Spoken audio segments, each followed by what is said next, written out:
Hello, everybody. My name's James. Welcome to the final Planet FPL Clash of the Correspondents of the season. And as is now religious, Ricky, we're finishing with Tottenham Hotspur, of course, because that's my choice. We've got with us today Mark Hammond, our Norwich City correspondent. How are you, Mark? Hi, James. Yeah, I'm all right. Thanks, mate. You? Good, man. Yeah, I'm okay at the moment, mate. I can't wait to get Sunday over and done with. And Ricky Saunders, our Tottenham correspondent, is in. How are you, Ricky? Yeah, nervous few days back and feeling a lot better than I was doing this time last week. But yeah, all good. We should clarify for the listeners and the viewers at the moment, we are pre-recording this on Tuesday, just in case there's any injury news between now and Thursday that we're unaware of. Mark, how we feeling now? We last spoke to you just before you went to Brighton. You weren't confident about things. I think the agreed inevitable has obviously happened. How are you feeling about the club now? Well, things have turned a little bit toxic, as toxic as it can get for Norwich City fans, really. Yeah, like the players have started to get sick once again. Dean Smith started to get a bit more criticism. Sporting director Stuart Webber's come under a lot of fire. He's fallen out with the local press. A lot of fans are falling out with each other. There's a lot of arguments going on, particularly behind the scenes, as to who's to blame for all of this, really. A lot of fingers are pointed in different directions. So we don't really, everyone's got sort of different opinions on where we failed this year. Is it the management? Well, you could turn around and say two managers have not been able to do much better than one another. The players, they've not obviously been anywhere near good enough. Is it the fact that they're not trying? Is it the desire? Or is it the fact that they're Championship League One players? Then, of course, it comes back down to the recruitment and is a self-funding club ever going to achieve success and staying up in the way that we did sort of a few years ago? Because this year feels like no different to 2 years ago. In actual fact, it feels a lot worse because obviously we spent £60 million and we haven't got sort of some of the sellable assets maybe that we had before, and it feels a bit of a pickle this time as opposed to 2 years ago. Plus, we're obviously there now in the flesh, and it's not much fun, if I'm honest, watching us. Do you feel anger? Yeah. I actually fact a few weeks ago, I think I did. Yeah, certainly the Newcastle home game. We felt it at Brentford, and then I think it come back to the Newcastle game and the West Ham game. Fans are leaving early. When I say early, they're saying there's 27,000 in the crowd. There's nothing to be unhappy about. That's how Dean Smith sees it. A local press poll says 87% are unhappy. Dean Smith says no, it's not apathy, it's not unhappiness, but we can assure him it is. And there's only reason they're giving out 27,000 in the crowd is because people have already bought their tickets in advance. Most people are either not bothering to go, leaving at half time. Loads and loads of empty seats. And, so you're saying there's a few season ticket holders not bothering, basically, and stuff like that? Yeah, totally. A lot of us have given up. Yeah, totally. That's a shame. Absolutely. There's a difference, though, between anger and unhappiness, isn't there, though? Yeah, I think there is. And again, it comes back down to who is to blame, ultimately. Where we're pointing the direction of blame. Is it something, like we could have stayed up this year, like if we was a little bit more sort of focused on what the plan was and to get everything spot on, but we haven't got much margin for error, really, unfortunately, with the sort of the funds we're spending. And the thing is, obviously, we are in the same situation as we was last year, where we have to replace Emmy Buendia and Ollie Skip, and a year on we haven't done that, so we're pretty much back to where we were. It's. I mean, that what you say there, and the fact that you obviously, unlike 2 years ago, you did spend some money last summer, but Dean Smith has not obviously had anything in January, so it's not his team in any way. In essence, it feels difficult to blame him, but I know from what you're saying and what I've seen online as well, like he's not blameless either. It feels from the Norwich fans' perspective. The thing is, as well, you could turn it on both directions, because you could turn around and say, well, he's had 75% of the season, and we've had little periods where we've sort of got a few points on the board, and then we've lost 5 or 6 on the spin again. He's played about with the different formations and the personnel, and I think a lot of the angle as well is him playing the loan signings. I think I know why he's doing it. It's because of the agreement with the clubs where we pay less, or in actual fact, in some cases, absolutely nothing if they reach X amount of games per season. In the case of Brandon Williams and Billy Gilmore, as far as I'm concerned, neither of them two should be anywhere near the team. Not just because we've been relegated, but I'm not massive fans of them in any case. But yeah, the thing is, you could turn around and say, look at Michael Jackson at Burnley, for example. He's had an immediate impact when he's gone in there. Points have been picked up with same personnel, where we haven't really seen it with Dean Smith. He's stumbled across different formations, and then we're back to square one, really. So, no, you can't blame him entirely. But there, as with every manager, there's a few decisions sometimes you scratch your head and you think, what are you doing? Yeah, as I said to you when you last come on, I think you found the formula with Eder, and then he got injured. You beat Everton and stuff like that, and then he got injured, and I feel like that killed the momentum because he got injured straight away after the window shut. And I think if it had happened a week earlier, maybe you'd have got someone else in on loan. And you don't know actually. I think everything that has gone wrong, could have gone wrong, has gone wrong. I think it feels like that. Yeah. Look at the recruitment. We sort of spent, let's say, £60 million. Zolis, Sargent, Rasika, 3 goals between them or whatever it is. It's pathetic, Zolis can't even get anywhere near the team, and loan players are coming in ahead of him now, like John Rowe and Tony Springy. I've never even heard of these boys until this year, and they're now playing in front of our record signing. So it's an absolute disaster with the recruitment back to last summer. They might not even be good for the Championship. There's no way of telling. We haven't seen enough of some of these players, to be honest. So yeah, we'll come back to that. Ricky, how do you view them? View Norwich? Yeah. They're obviously a very well-run club, but obviously the board there don't have much ambition other than to get into the Premier League and then pocket some money. Maybe put it back into the club. I don't know. Norwich have a very, very healthy bank balance, but there's just no ambition. Norwich are going to go back down to the Championship next season. They're going to take that by storm, definitely be promoted, and then come back up, and it's just rinse, cycle, repeat. And it's a shame because it's a club with a lot of potential. And your catchment area is massive. Your fan base is really strong, but the board don't seem to want to match the ambition of the fans. Is it straightforward? Do you come back though, Mark? No, not necessarily. Not this time, I don't think. Why is it different? Well, I think we don't have an Emi Buendia this time. I think that's his connection with Teemu Pukki was something else. I'd be confident if we did keep Teemu Pukki that obviously he's going to get 20+ goals again. I don't think that's in any doubt, but I don't think it's as straightforward. I think it's a tricky league to get out of. Last time we achieved it. I don't think you can necessarily say each and every time that would be the case. We'll be in the mix, I'm sure. Do you think Pukki will stay? Well, the thing is, he's now got 11 goals, 3 assists. He's breaking records. For someone who, was deemed potentially not good enough for the Premier League, he's more than good enough as far as I'm concerned. Hands down, he'll win our Player of the Season because, there's nobody else. And if you look at it from an FPL point of view, he's like the 3rd top goal scorer now as a striker, which is remarkable in a team that's shit, basically.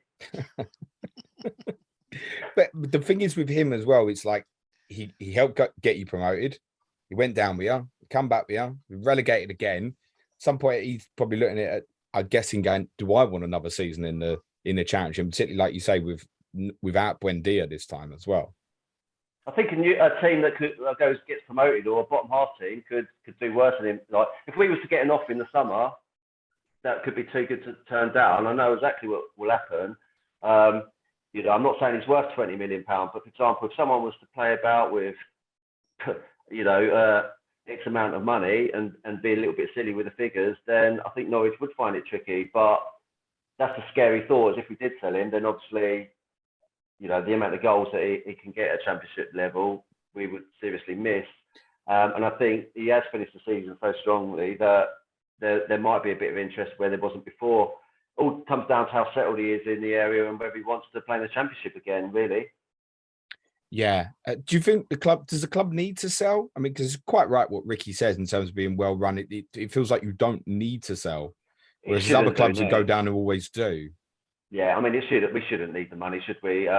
If we can get some money for Todd Cantwell and Max Evans, then, even if it's nowhere near as much as before, even if it was just £20 million for the pair of them, and we got rid of a few of the misfits that we bought last summer, even, got half back, shall we say, for some of them, then things are looking a little bit more rosy. But we obviously need to. I dread to think what would have happened if Pookie would have got injured this season, because there really has been no contribution from elsewhere. Do you have a preference who goes down, Mark? I don't think. I think from a comedy value, I think I'd have liked Everton to go down at one point in time. It doesn't look like that's happening now. I just think it would be funny. I'm always sort of one that, for the underdog, it's quite nice for maybe one of the smaller teams to stay up. Like you shouldn't have taken 4 points off Burnley then, should you? No, I know. Exactly.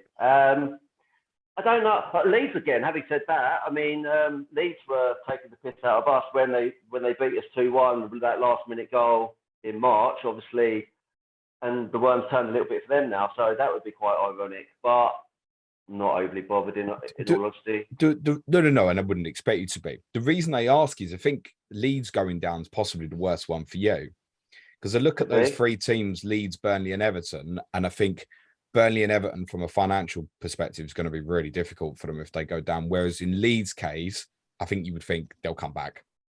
They'll get the Rafinha money and they'll reinvest it.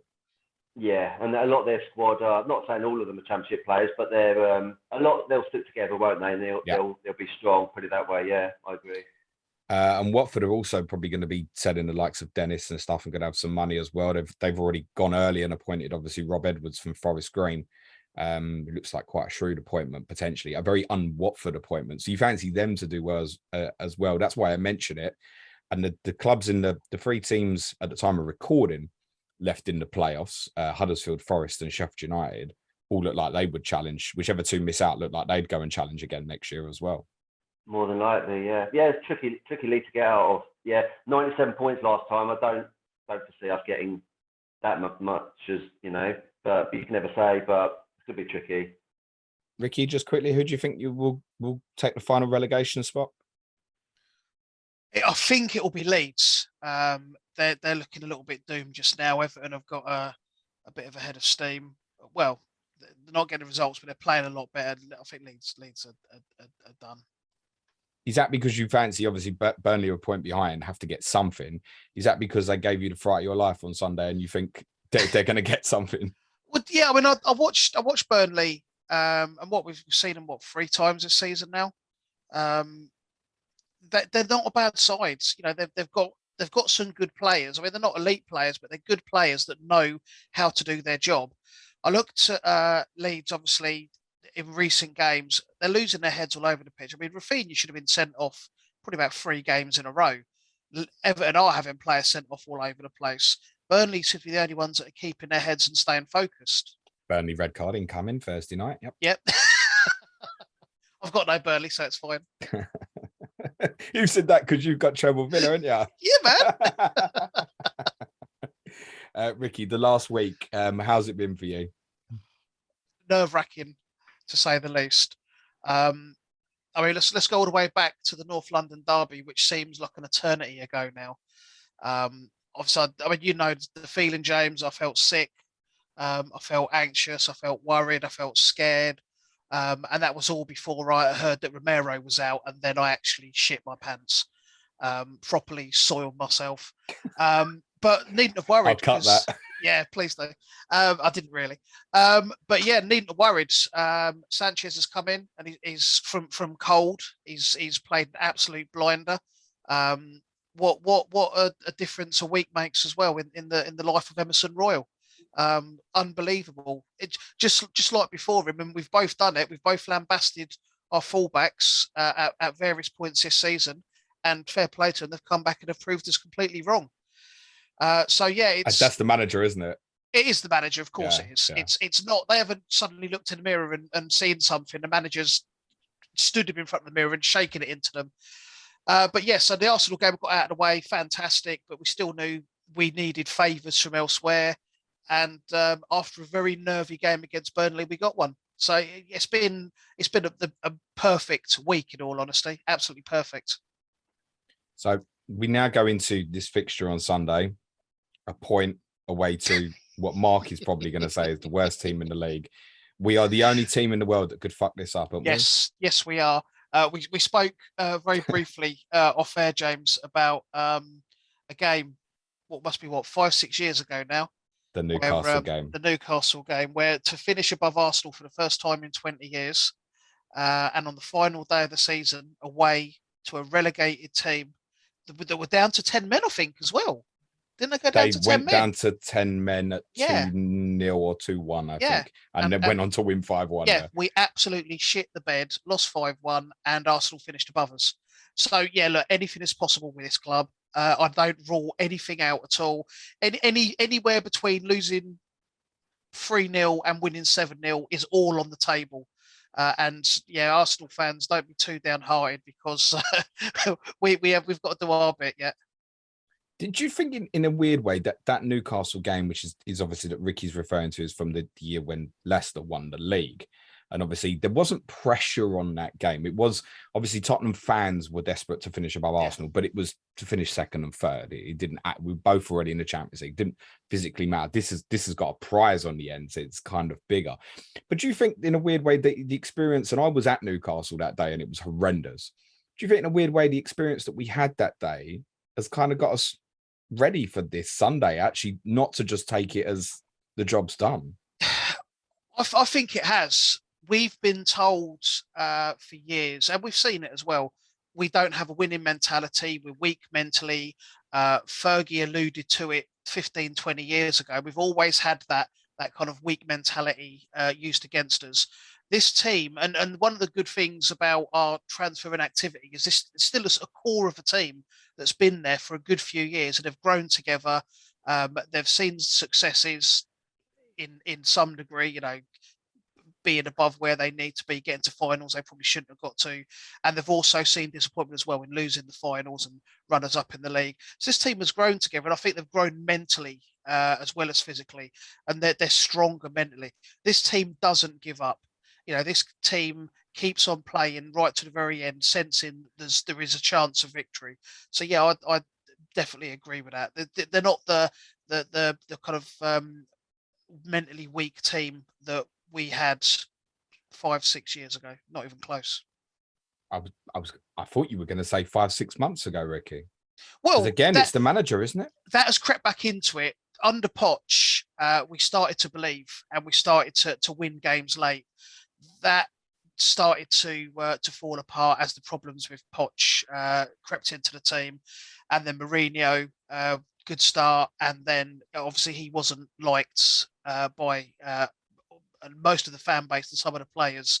Nuno come in, he was never the right man at the right time, and the players didn't buy into him, and it took us a long time to kind of recover from that. And I think even when Conte first came in, I certainly thought we were very lucky to get hold of him. And I think the players, and he was making noises right from the very start about, I could walk away from this. And I don't think they realised that he was going to be around for the long haul. So maybe they didn't buy into him straight away. But he clearly has got a lot of affection for the place. And I don't think I've never been surer now that he's not going anywhere. He will stay around. You say that, Ricky. If we lose on Sunday, he might resign on the pitch at full time, might he? I don't think he will do, mate. I dread to think if we lose on Sunday and don't do this, I dread to think what his post-match interview is going to be like. My God, mate. It will be interesting to watch. But no, I think he sees how passionate that the fans are about this club and about him, and he will see it as unfinished business. And he won't leave after 8 months. I don't think. There's been definitely a change in the last couple of weeks with his language. Yeah, he started using us and we and the little things that fans notice. You think, his language is changing a bit, and actually, it was quite emotional on the pitch on Sunday. You could see he was happy, he was enjoying it. There was a feeling like this wasn't a thank you. I'm pissing off next week. No, it didn't feel like that at all. That was a man standing with his players in front of his fans, watching, some of the highlights of the season. I think he's now invested. And as long as Levy gives him something that he wants, that's it, isn't it? We could finish fourth, and if he doesn't get the money in the summer, he might piss off in August, right? Yeah, absolutely. Look, once again, it's Tottenham. Nothing's impossible. Yeah. I think a lot of what I hope is that Levy was at the ground for the North London derby. He saw the way the crowd played a part, and he saw a way the team reacted, and he must know what he needs to do to keep that. He will lose that crowd and he will lose that manager as quick as he got them if he doesn't put something back into this club. Yeah, I think Daniel knows. Mark, give Arsenal fans some hope. They might get a dodgy lasagna served the night before, might they? You never know. That's as good as they can hope for, I think. A bit of food poisoning, like when you played at West Ham last game a few years back. Good few years back now, actually. Yeah, 2006, that was. Yeah. So unless... Well, I don't think I can, in all honesty, unless something like that happens and you have half the team wiped out, then I see no reason you won't find it very comfortable. Sorry, but Arsenal fans, but you just had a good result though, Mark, and played all right. Yeah, the thing is, as well, I mean, it was, from what I can gather, it was a sort of a typical end of season game. Really, Wolves are not playing particularly well. We put 5 at the back. One of them results, we sort of dug in and everything like that. We might play 5 at the back and keep it a little bit tighter, but from what I've seen in some of our home games, I think we will only keep it tight at the back for so long. If you think about the home games we've had where teams have smashed goals in against us, Brentford, Newcastle, Liverpool 3 goals, West Ham 4 goals, Chelsea got 3, Man City Arsenal got 5. 4. Yeah. You're not just talking 1 or 2 teams who have come down here and give us a hide-in. People generally don't find it too difficult to score against us. No, I think of the current top half, I think 0-0s with Brighton and Wolves are your only points of home games, I think, against the current top half. Yeah, it's one thing digging in against teams sort of towards the bottom with nothing to play for. Yeah, I really struggle to see how on earth I could say anything different, really. Ricky, you look like you're pissing yourself laughing. Have I missed something, mate? Well, no, it's just as you will well know, if a player's looking for his first goal of the season, if a team's looking for their first points of the season, is it solace? Mark's not been playing. He'll get a winner, mate. Yeah, Tottenham is always there, ready to oblige, mate. You know, it's written in the stars. So yeah, when you say that 2 points against top half teams, you can probably make that 5 come Sunday. Easy, Ricky. If they played the back 5 at Wolves, are you concerned? Yes. If they do that again? Yeah, I am, because I can't explain why. You will probably be able to explain it better than I can, but we are really struggling to break down any team that plays a back 5, and that's any team.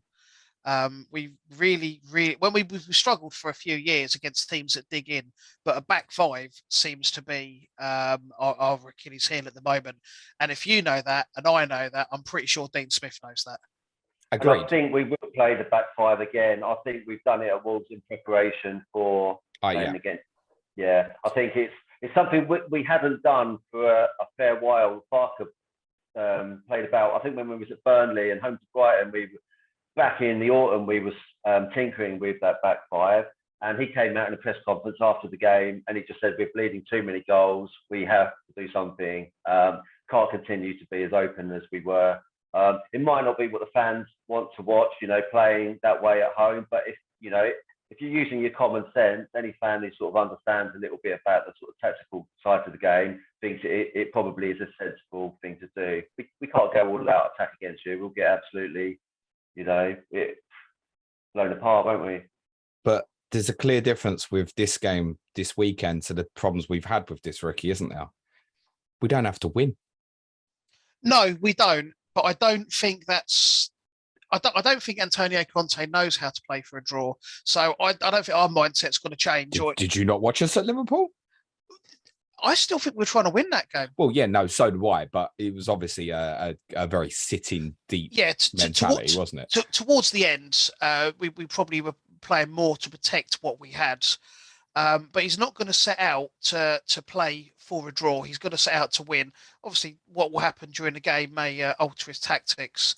But yeah, no, we don't need to win. But that's dangerous, because if it is 0-0, get into the final 5 minutes, I know where my money's going. Does it lead you to think, though, that if we kind of bring the fantasy idea into this, that a lot of people think Tottenham are going to go off big on Sunday? Got to get the win, got to get the points to qualify for Europe.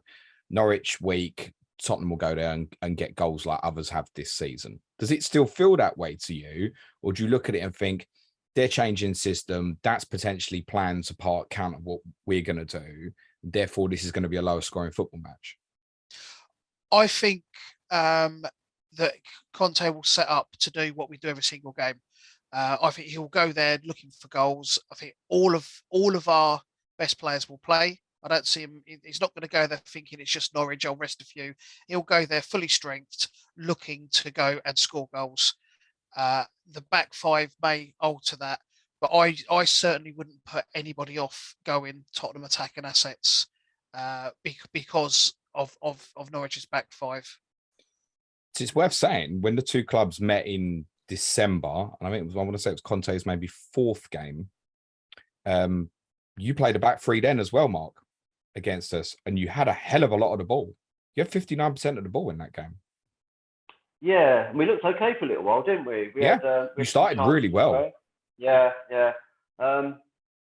So we can probably frustrate to a degree if the players are switched on and they're doing everything they need to. It might not be quite the hiding that people are expecting, but I don't know what people are expecting. I don't know if people are thinking it's going to get silly 5-6. I'd like to think it wouldn't.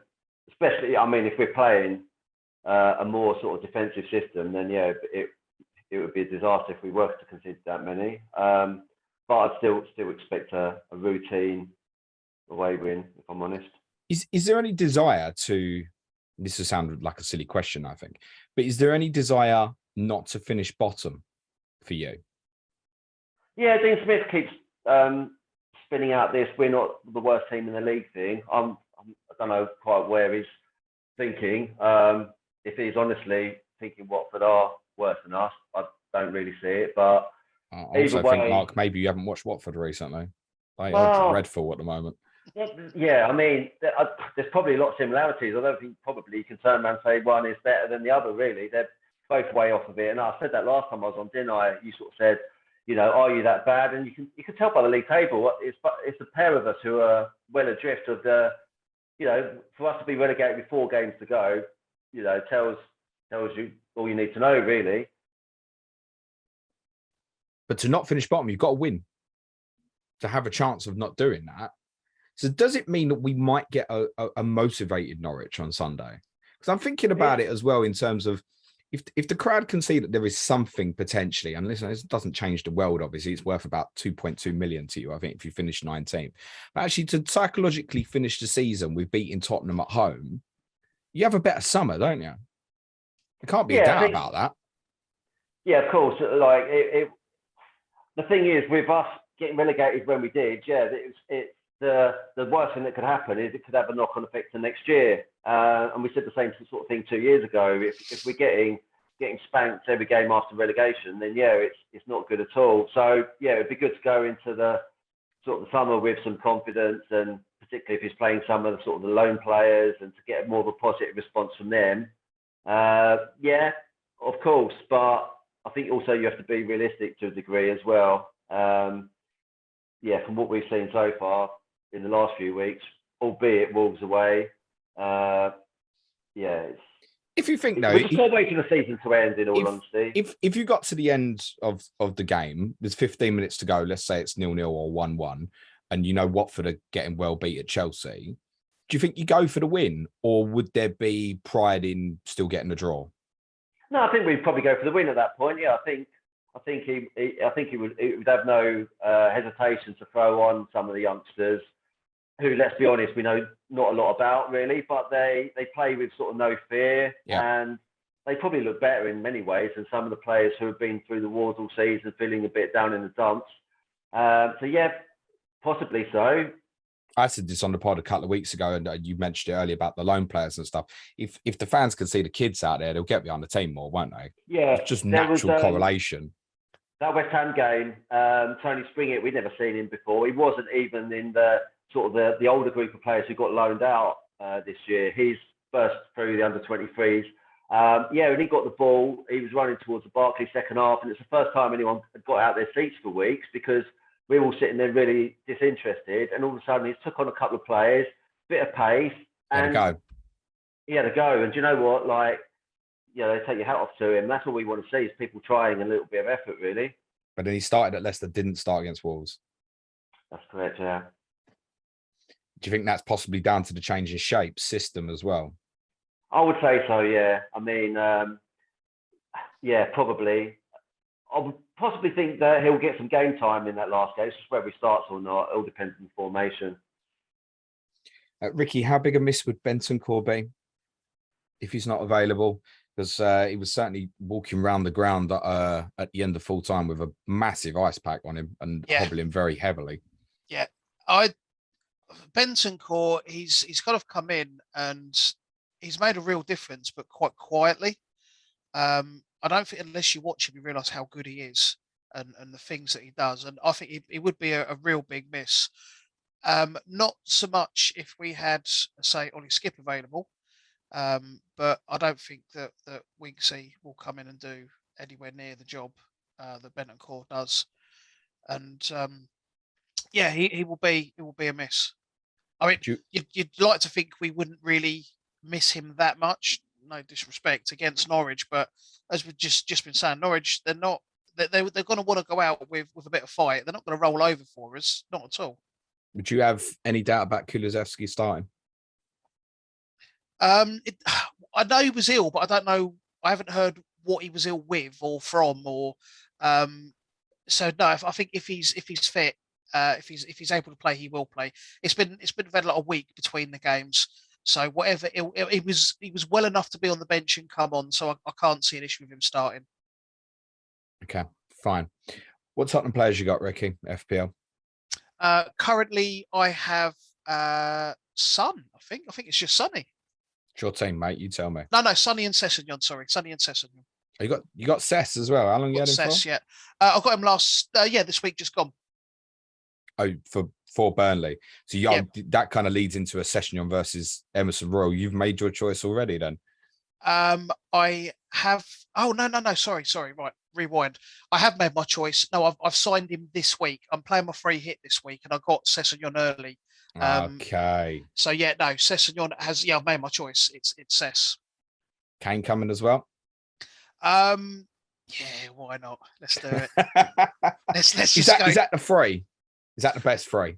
Yeah, I'd love to. I mean, I'd have Kulusevski and Emerson Royal if I could do as well. But with so much choice in midfield, we're gonna do sport for choice this week. A lot of players, and you've got to draw the line somewhere. So I mean, I might have to go down to Kulusevski if I can't fit Kane in, but that's my plan. Son, Kane, and Sess. Okay, Mark, got any Spurs? Yeah, so I own Son at the moment.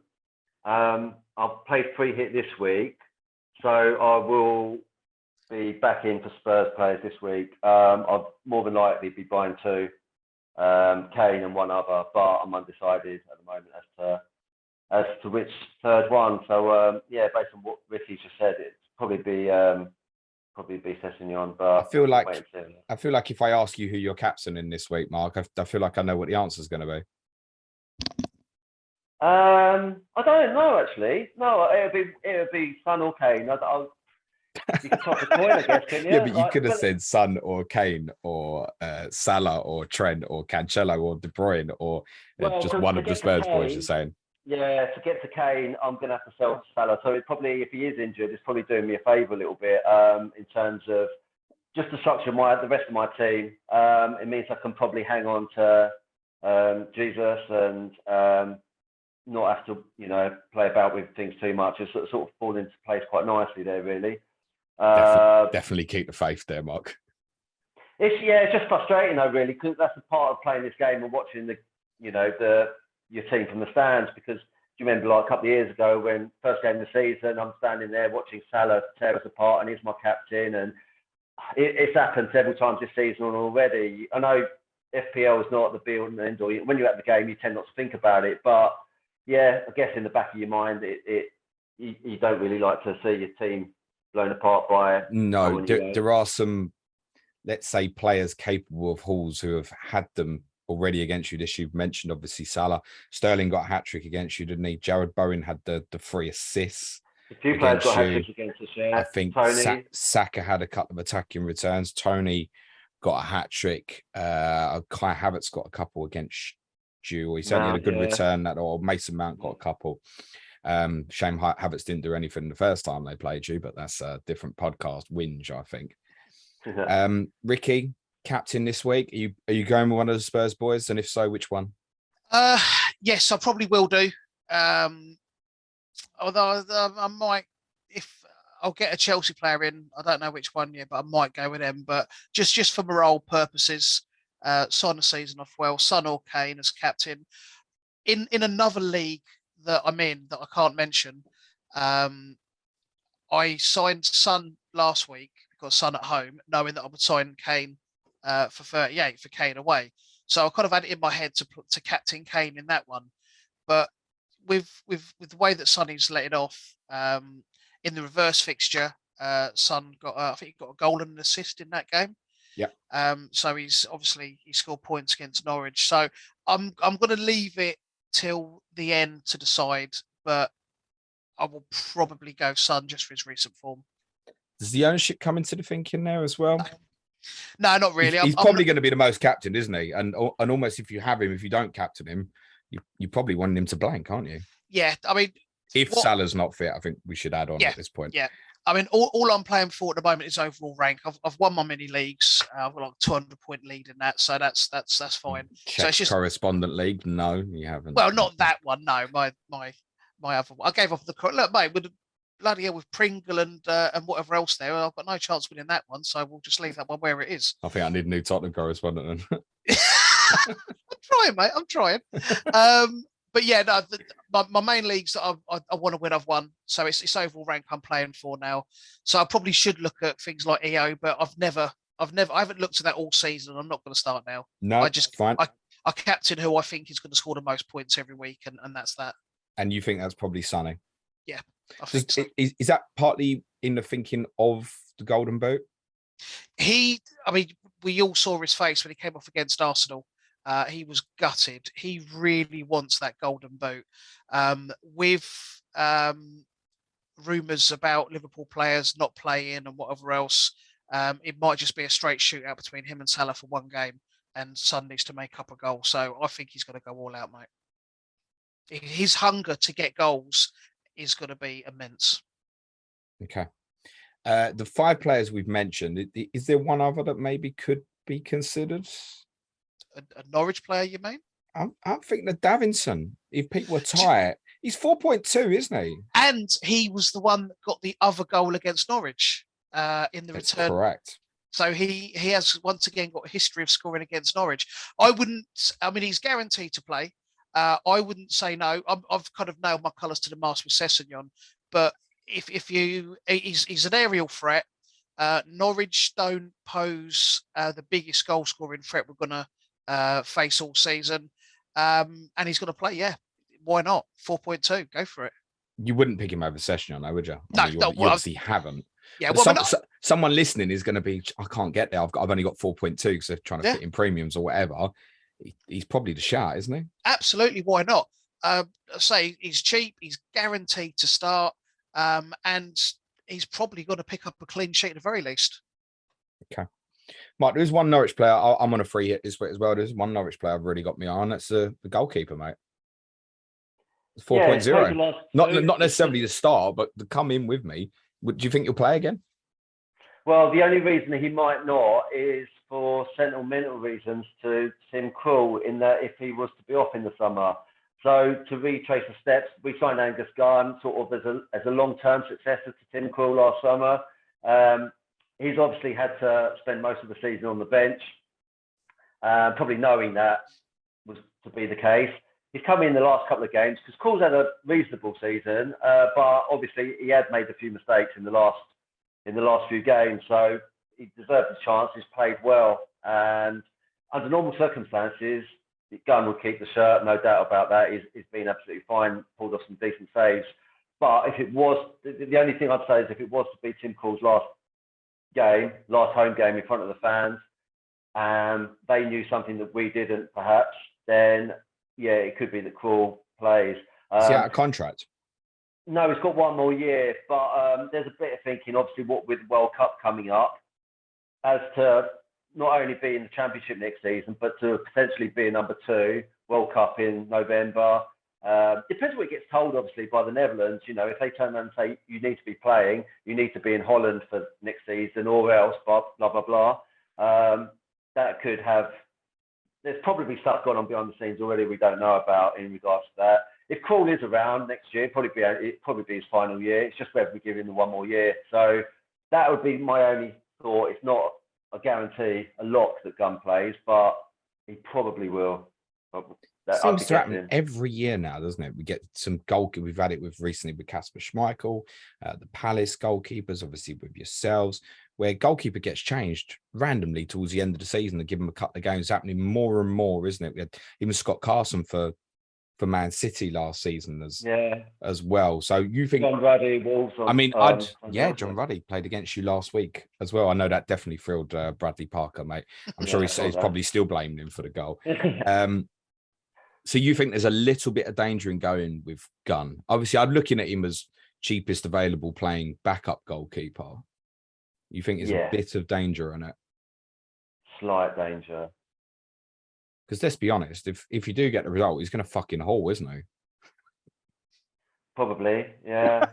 That's the thing. Mate. Yeah, well, plenty of save points, wouldn't he?